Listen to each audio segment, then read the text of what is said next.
ইরানকে ঘিরে বৈশ্বিক উত্তেজনা ক্রমেই বাড়ছে।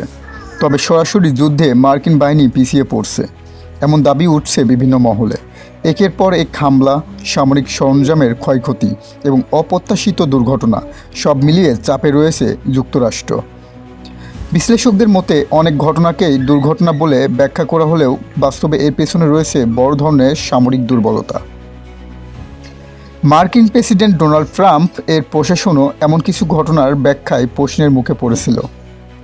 এদিকে মার্কিন নৌবাহিনীর আধুনিক রণতরী ইউএসএস জেরাল্ড আর ফয়েড এর অগ্নিকাণ্ডের ঘটনা এবং ওয়াশিংটনের বিস্ফোরণের মতো ঘটনাগুলো নিয়ে বিতর্ক থামছেই না।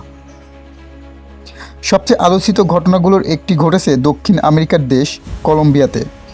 সেখানে মার্কিন সামরিক পরিবহন বিমান লকহিড C-130 হারকুলিস বিধ্বস্ত হওয়ার খবর সামনে আসে।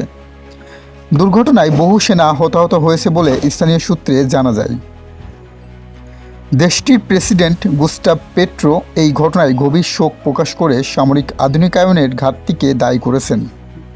বিশেষজ্ঞদের মতে বহু পুরনো সামরিক সরঞ্জাম ব্যবহারের কারণেও এমন দুর্ঘটনা ঘটতে পারে। বর্তমানে আহতদের বিভিন্ন হাসপাতালে চিকিৎসা দেওয়া হচ্ছে এবং কয়েকজনের অবস্থা আশঙ্কাজনক বলে জানা গেছে।